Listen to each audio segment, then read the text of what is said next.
नमस्कार। आज मैं आपके सम्मुख हिमांशु कुमार ढौंडियाल, प्रवक्ता, विद्यालय शिक्षा उत्तराखंड, कक्षा 11, विषय जीव विज्ञान, अध्याय 2, जीव जगत का वर्गीकरण, भाग 2 पर चर्चा करने के लिए उपस्थित हुआ हूं। हमारी आज की चर्चा के बिंदु रहेंगे कवक जगत यानी किंगडम फंजाई, विषाणु, वायरस, वायराइट, प्रियॉन्स और लाइकेन। सर्वप्रथम हम कवक जगत या किंगडम फंजाई पर चर्चा करते हैं।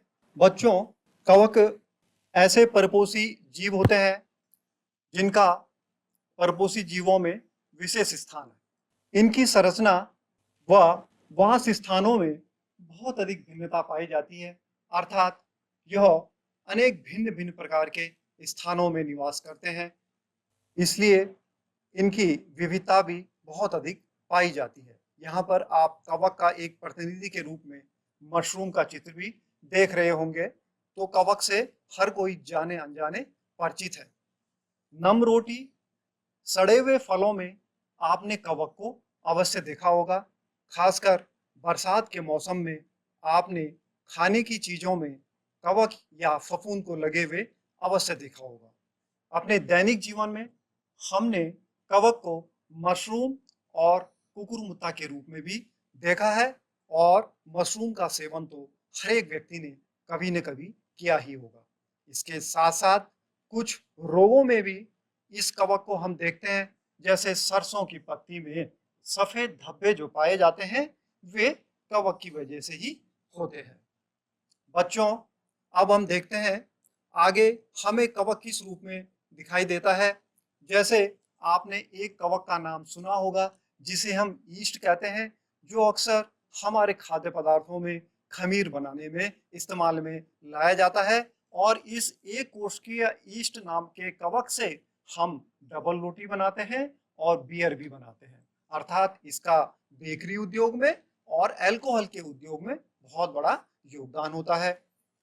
कुछ कवक परजीवी के रूप में रोग भी पैदा करते हैं, जैसे गेहूं का काला कीट रोग या ब्लैक रस्ट ऑफ व्हीट, जिसमें कि गेहूं की बाली पूरी तरह काली हो जाती है। यह एक कवक पक्सिनिया के कारण उत्पन्न होता है। कुछ कवक हमारे लिए बहुत अधिक लाभदायक भी होते हैं और दवाओं के रूप में इस्तेमाल में लाए जाते हैं, जैसे कि पेनिसिलियम नाम का कवक। पेनिसिलियम नाम का कवक एक प्रतिजैविक या एंटीबायोटिक का निर्माण करता है। ये ऐसे पदार्थ होते हैं जो अन्य हानिकारक सूक्ष्म जीवों की वृद्धि को रोक देते हैं। एंटीबायोटिक ऐसी औषधि है जिसका बहुत अधिक उपयोग मानव के रोगों को उपचार करने में किया जाता है। कवक आपने सर्वव्यापी रूप में देखे हैं, यह अक्सर गर्म और नम स्थानों को पसंद करते हैं, इसीलिए इनका सबसे अच्छा मौसम बरसात का मौसम होता है। आगे चलते हैं। अब हम देखते हैं कि कवक की संरचना कैसे होती है। बच्चों, कवक तंतुमय अर्थात धागे की समान की रचना को लिए हुए होते हैं। यहाँ पर आप एक चित्र देख रहे हैं। इस चित्र में आप कई कवकों के तंतुओं के जाल को देख रहे होंगे। इसी तरह से कवक आपस में तंतुओं का एक जाल बना लेते हैं, जिसे हम माइसीलियम कहते हैं। यह कवक तंतु अगर हम देखें तो सतत और अपटीय होते हैं या बहुकेंद्रकीय होते हैं, और कभी कभी असतत या पटीय भी हो जाते हैं। बच्चों, इसका क्या अर्थ है? जो इनके तंतु हैं, इनके तंतु अगर उसमें किसी भी तरह की कोई वॉल फॉर्मेशन नहीं है या भित्ति नहीं पाई जा रही है और केंद्रक कई संख्या में पाए जा रहे हैं, तो इस प्रकार के हम तंतुओं को सतत और अपटीय व बहुकेंद्रकीय तंतु कहते हैं। अगर इनके तंतुओं में वॉल फॉर्मेशन है, अर्थात भित्ति बीच बीच में पाई जा रही है, तो इस प्रकार के तंतु पटीय तंतु या सेप्टेट तंतु कहलाते हैं, और इनको असतत पटीय तंतु कहा जाता है। एक और जो खास बात है वो है कवक की भित्ति की। कवक की जो कोशिका भित्ति होती है वह एक खास पदार्थ काइटिन की बनी होती है। यह इसका एक मुख्य लक्षण होता है। यहाँ पर आप चित्र देख रहे हैं, यह एस्परजिलस का चित्र है और नीचे ये मशरूम का चित्र आप देख रहे हैं। पोषण, अगर हम देखें कि कवक पोषण किस प्रकार से प्राप्त करते हैं, सभी कवक विषमपोषी होते हैं, इनमें क्लोरोफिल नहीं पाया जाता है, इसलिए ये अपना भोजन स्वयं बनाने में अक्षम होते हैं। इसलिए इनके पोषण के स्वरूप अलग अलग रूपों में पाए जाते हैं। जैसे प्रथम प्रकार के कवक मृतोपजीवी होते हैं, यह अपना पोषण मृत कार्बनिक पदार्थों से प्राप्त करते हैं। मृत कार्बनिक पदार्थों का अपघटन कर उससे ये पोषण प्राप्त करते हैं, जैसे कि मशरूम। दूसरा जो इनका पोषण का रूप है वो है परजीवी रूप। परजीवी कवक अन्य जीवित जीवों से भोजन प्राप्त करते हैं, जैसे कि पक्सिनिया, जो कि गेहूं का काला कीट का रोग उत्पन्न करता है। इसके साथ साथ कुछ मेंबर्स या कुछ सदस्य कवक के सहजीवी के रूप में भी कार्य करते हैं। सहजीवी एक ऐसा संबंध होता है जिसमें दो जीव आपस में साझेदारी करते हैं और एक दूसरे को लाभ पहुंचाते हुए साथ साथ जीवन यापन करते हैं। कवक अन्य जीवों के साथ आश्रय व पोषण हेतु साझेदारी करता है, जिसे हम सहजीवी कहते हैं। और इसका उदाहरण है लाइकेन। लाइकेन में कवक और शैवाल दोनों मिलकर साथ साथ सहजीवन के रूप में रहते हैं। इसी तरह से कवक मूल या माइकोराइजा एक ऐसा सहजीवी संबंध है जिसमें कवक किसी भी वृक्ष या पेड़ की जड़ों के साथ संबंध स्थापित कर सहजीवी संबंध को व्यक्त करता है। तो आपने देखा कि पोषण के आधार पे यहाँ पर आपको 3 प्रकार के रूप कवक के दिखाई दिए, मृतोपजीवी, परजीवी और सहजीवी। चलिए आगे बढ़ते हैं।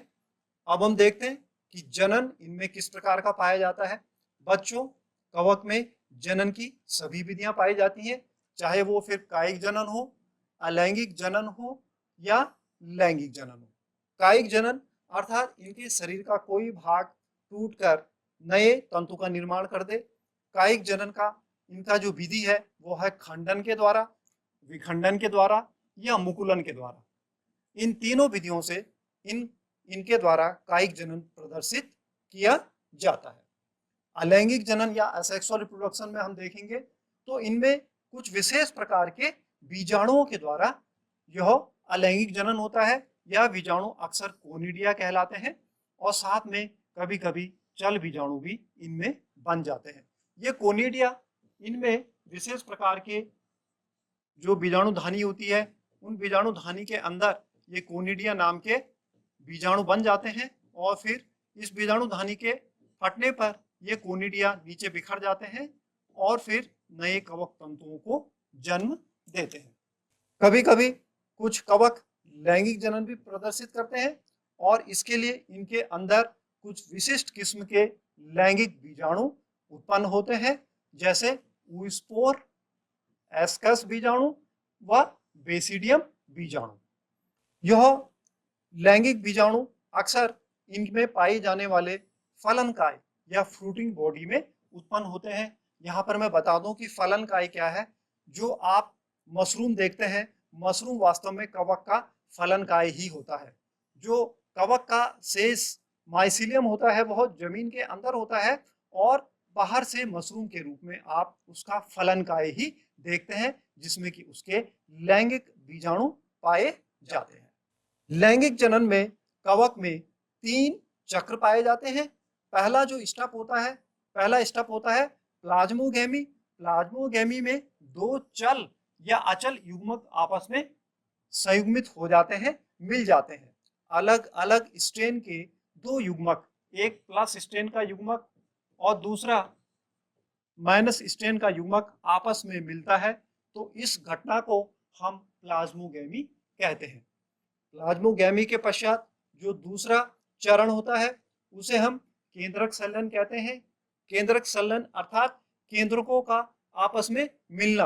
अब दोनों युग्मक के आपस में मिलने पर यहाँ पर इनके केंद्रक आपस में मिल जाते हैं। इसको हम केंद्रक संलयन का नाम देते हैं। केंद्रक के आपस में मिलने से यहाँ पर युग्मनज का निर्माण होता है। युग्मनज के निर्माण के बाद अब फलनकाय के रूप में स्ट्रक्चर का विकास होता है। फलनकाय अर्थात फ्रूटिंग बॉडी जो मशरूम में आपको दिखाई देती है, उस फलनकाय के अंदर ही लैंगिक बीजाणु जन्म लेते हैं और ये लैंगिक बीजाणु अर्धसूत्री विभाजन के द्वारा जन्म लेते हैं। क्योंकि ये लैंगिक बीजाणु अर्धसूत्री विभाजन के द्वारा बने हैं, इसलिए ये अगुणित होते हैं और ये किसी केस में बेसिडियोस्पोर्स कहलाते हैं और किसी केस में एस्कोस्पोर कहलाते हैं। अगर हम कवक का अध्ययन करना चाहें तो इनके अंदर इतनी अधिक विविधताएं पाई जाती हैं कि इनकी विविधताओं को देखते हुए इन्हें 4 वर्गों में बांटा गया है। इनके जो 4 वर्ग हैं उनके नाम है फाइकोमाइसिटीज, एस्कोमाइसिटीज, बेसिडियोमाइसिटीज व ड्यूटेरोमाइसिटीज। सर्वप्रथम हम पहला वर्ग देखते हैं, फाइकोमाइसिटीज। बच्चों, फाइकोमाइसिटीज सबसे प्रिमिटिव टाइप का या प्रारंभिक अवस्था वाला वर्ग है। इस वर्ग के जो कवक हैं वह हमें जल में, गली सड़ी लकड़ियों में, नम और सीलन वाले स्थानों में या फिर पादपों के अविकल्पी परजीवी के रूप में दिखाई देते हैं। इनका जो कवक जाल या माइसिलियम होता है वो अपटीय होता है। अपटीय अर्थात उसके कवक तंतु में कोई भी वॉल नहीं पाई जाती है। बहुकेंद्रकीय होता है अर्थात उस कवक जाल के अंदर कई केंद्रक पाए जाते हैं। इनमें अलैंगिक जनन चल या अचल बीजाणुओं के द्वारा होता है और कभी कभी ये लैंगिक जनन भी प्रदर्शित करते हैं और उस समय इनके 2 युग्मकों के आपस में मिलने से युग्माणु या जाइगोस्पोर बनता है, जो कि एक प्रकार का लैंगिक बीजाणु होता है। बच्चों, फाइकोमाइसिटीज वाला कवक आपने बहुत देखा होगा। इसका उदाहरण मैं यहाँ पर लिख रहा हूँ, म्यूकर और राइजोपस। म्यूकर और राइजोपस, जिन्हें रोटी कवक भी कहते हैं या ब्रेड मोल्ड भी कहते हैं, अक्सर गीली रोटी में जो फफूंद लग जाती है वह म्यूकर और राइजोपस नामक कवक के द्वारा ही लगती है। दूसरा वर्ग कवक का है एस्कोमाइसिटीज। एस्कोमाइसिटीज थैली कवक भी कहलाते हैं क्योंकि थैली समान इनकी रचना दिखाई देती है। एक कोशिकीय ईस्ट भी इसी वर्ग में सम्मिलित है, जो कि किण्वन में डबल रोटी बनाने में इस्तेमाल में लाया जाता है। साथ ही बहुकोशिक पेनिसिलियम भी इसमें सम्मिलित है, जिससे कि हमें एंटीबायोटिक प्राप्त होता है। यह अलग अलग तरह से अपना पोषण प्रदर्शित करते हैं। कुछ मृतोपजीवी होते हैं, कुछ परजीवी होते हैं या फिर श्रमल रागी होते हैं। श्रमल रागी का अर्थात काऊ डंग पे पोषण प्राप्त करने वाले या गाय के गोबर से पोषण प्राप्त करने वाले। इनका कवक जाल हम देखें तो शाखित होता है। इस तरह से इनका कवक जाल शाखाएं बनाता है और पटीय होता है अर्थात उसमें वॉल फॉर्मेशन पाई जाती है। इनका अलैंगिक जनन कोनिडिया नामक बीजाणु के द्वारा होता है और लैंगिक जनन इनके अंदर लैंगिक बीजाणु एस्कोस्पोर के द्वारा होता है, जो कि फलन काय में या फ्रूटिंग बॉडी में पाए जाते हैं। 2 उदाहरण भी इसके हम देखते हैं, एस्परजिलस और न्यूरोस्पोरा। इस एस्कोमाइसिटीज वर्ग के 2 उदाहरण हैं। यहाँ पर न्यूरोस्पोरा वैज्ञानिकों के द्वारा रिसर्च में बहुत अधिक उपयोग में लाया जाता है। खासकर जेनेटिक रिसर्च या आनुवंशिक प्रयोगों में न्यूरोस्पोरा का प्रयोग किया जाता है। अगले वर्ग की ओर चलते हैं, बेसिडियोमाइसिटीज। बेसिडियोमाइसिटीज अगला कवक का वर्ग है। इसमें भी कुछ मृतोपजीवी कवक आते हैं जैसे मशरूम, और परजीवी कवक भी आते हैं। जो पक्सिनिया है वो भी एक तरह का परजीवी है जो इस वर्ग का है और गेहूं में ब्लैक रस्ट का बीमारी उत्पन्न करता है। इसका कवक जाल शाखित होता है और पटीय होता है अर्थात इसके कवक जाल को अनेक शाखाओं में बटा हम देख सकते हैं और बीच में वॉल फॉर्मेशन इनमें पाई जाती है। अलैंगिक बीजाणु इनमें नहीं बनते हैं, परंतु कायिक जनन इनमें खंडन विधि द्वारा होता है। खंडन विधि अर्थात इनका कवक जाल टूट टूट कर छोटे छोटे खंडों में बढ़ जाता है और प्रत्येक खंड नए कवक सूत्र को बनाने का कार्य करता है। लैंगिक जनन इनमें द्विकेंद्र की रचना को लिए हुए होता है और इसमें बेसिडियम बनता है। बेसिडियम में अर्धसूत्री विभाजन के बाद 4 अगुणित बेसिडियोस्पोर बनते हैं। बेसिडियम नाम की रचना के अंदर 4 लैंगिक बीजाणु बनते हैं जिन्हें हम बेसिडियोस्पोर के नाम से जानते हैं। इनका फलनकाय अर्थात फ्रूटिंग बॉडी बेसिडोकार्प कहलाता है, अर्थात जो मशरूम हमें दिखाई देती है जिसका हम भोजन के रूप में उपयोग करते हैं, वैज्ञानिक रूप में वास्तव में हम कवक के बेसिडियोकार्प का सेवन करते हैं, उसके फलनकाय का सेवन करते हैं। एगारिकस मशरूम इसी वर्ग के अंतर्गत आती है। अंतिम वर्ग हम देखते हैं। अंतिम वर्ग जो कवक का है उसे हम कहते हैं ड्यूट्रोमाइसिटीज। ड्यूट्रोमाइसिटीज एक बहुत छोटा वर्ग है और वास्तव में इस वर्ग को हम अपूर्ण कवक के नाम से भी जानते हैं। इसे हम अपूर्ण कवक क्यों कहते हैं बच्चों? हम इसको अपूर्ण कवक इसलिए कहते हैं क्योंकि इसमें केवल अलैंगिक अवस्था ही पाई जाती है, अन्य अवस्थाओं का हमें कोई प्रमाण नहीं मिलता है, इसलिए यह अपूर्ण कवक का वर्ग कहलाता है। इस वर्ग में वस्तुतः अलैंगिक जनन वाले कोनिडिया बीजाणु ही हमें दिखाई देते हैं और इनके द्वारा बना जो कवक जाल होता है वह पटीय व शाखित होता है। तो जैसे ही हमें इस वर्ग के किसी कवक की लैंगिक अवस्था का ज्ञान होता है तो फिर हम उसको इस वर्ग से हटा देते हैं। उदाहरण के लिए दो कवकों का यहाँ पर उल्लेख किया गया है, अल्टरनेरिया व ट्राइकोडर्मा। यह दोनों कवक ड्यूट्रोमाइसिटीज का एक बेस्ट एग्जाम्पल है।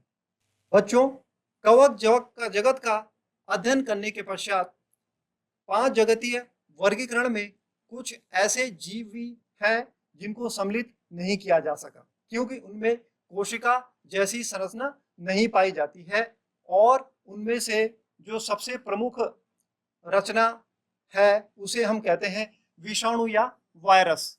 बच्चों, विषाणु या वायरस एक ऐसा जीव है जिससे कोई अपरिचित क्या ही होगा क्योंकि इनके द्वारा मानव में ऐसे खतरनाक रोग उत्पन्न किए जाते हैं कि हर एक व्यक्ति वायरस के नाम से परिचित है। वायरस को हम संक्षेप में यहाँ पर पढ़ना चाहेंगे, चर्चा करेंगे। विषाणु या वायरस अकोशिकीय होते हैं, अर्थात इनमें कोशिका नहीं पाई जाती है, इनमें जीवद्रव्य का अभाव होता है। ये अविकल्पी परजीवी होते हैं, अर्थात यह अनिवार्य रूप से परजीवी ही होते हैं। ये अपना भोजन स्वयं नहीं बना पाते, अन्य जीवों के अंदर प्रवेश कर यह अपना पोषण प्राप्त करते हैं। जब यह स्वतंत्र रूप में रहते हैं यानी फ्री रहते हैं तो रवेदार रूप में हमें दिखाई देते हैं। रवेदार अर्थात क्रिस्टल के रूप में हमें ये दिखाई देते हैं, परंतु जैसे ही ये किसी सजीव कोशिका में संक्रमण करते हैं या सजीव कोशिका में घुस जाते हैं तो अपनी प्रतिकृति बनाने लगते हैं, अर्थात अपनी जैसी कॉपियां बनाने लगते हैं और जिस कोशिका के अंदर ये जाते हैं अर्थात मेजबान कोशिका जिसके अंदर ये जाते हैं उसको फिर ये अंत में मार देते हैं। इस तरह से यह अपनी आबादी को बढ़ाते चले जाते हैं। इनके इस अजीबोगरीब व्यवहार के कारण, अर्थात जब ये बाहर है तो निर्जीव की तरह व्यवहार कर रहे हैं और जब ये किसी कोशिका के अंदर है तो सजीव की तरह व्यवहार कर रहे हैं। इस अजीबोगरीब व्यवहार के कारण इन्हें ना तो सजीव माना जाता है और ना निर्जीव माना जाता है। इन्हें वस्तुतः सजीव और निर्जीव के बीच की कड़ी माना जाता है। यह इतने सूक्ष्म होते हैं कि बैक्टीरिया से भी छोटी इनकी आकृति होती है और ये केवल इलेक्ट्रॉन माइक्रोस्कोप से ही देखे जा सकते हैं। इससे आप अंदाजा लगा सकते हैं कि ये कितने सूक्ष्म होते होंगे।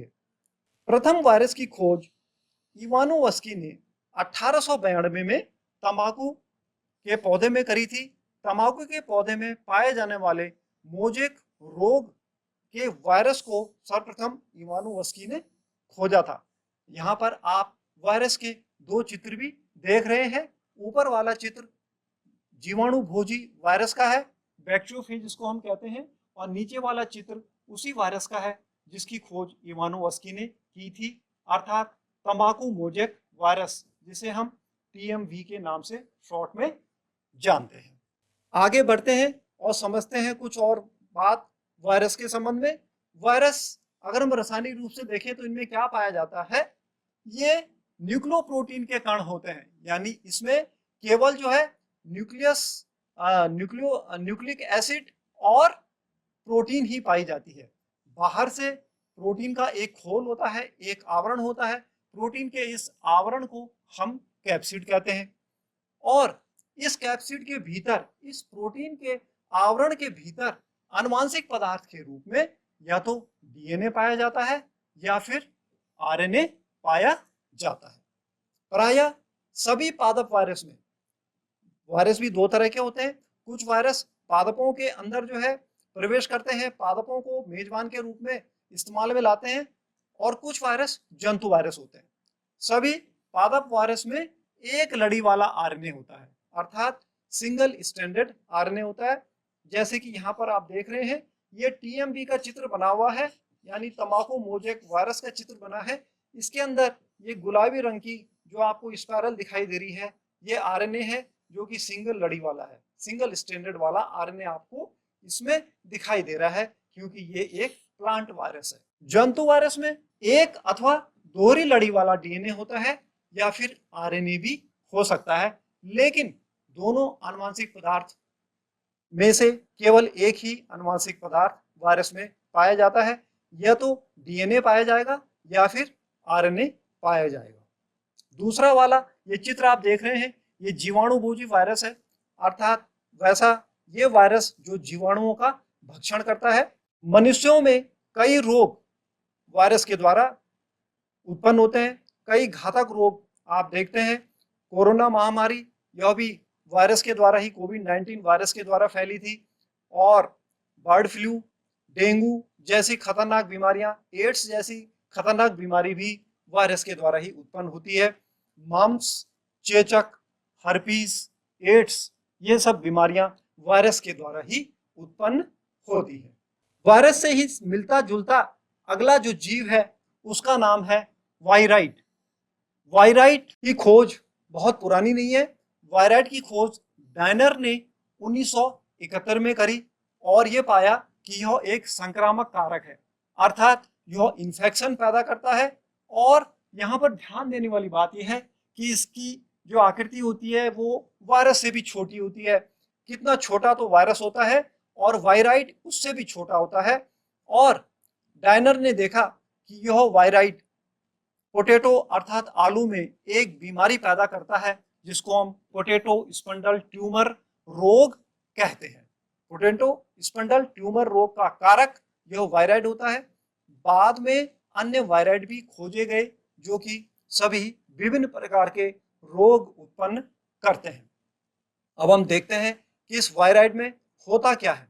हमने वायरस में देखा कि बाहर से कैप्सिड प्रोटीन का खोल होता है और अंदर डीएनए या आरएनए पाया जाता है, लेकिन बच्चों ध्यान देने वाली बात यह है कि वायराइड में केवल और केवल कम अणुभार वाला आरएनए ही पाया जाता है। इसके अलावा इसके अंदर प्रोटीन भी इसके अंदर नहीं पाई जाती, और डीएनए भी इसके अंदर नहीं पाया जाता।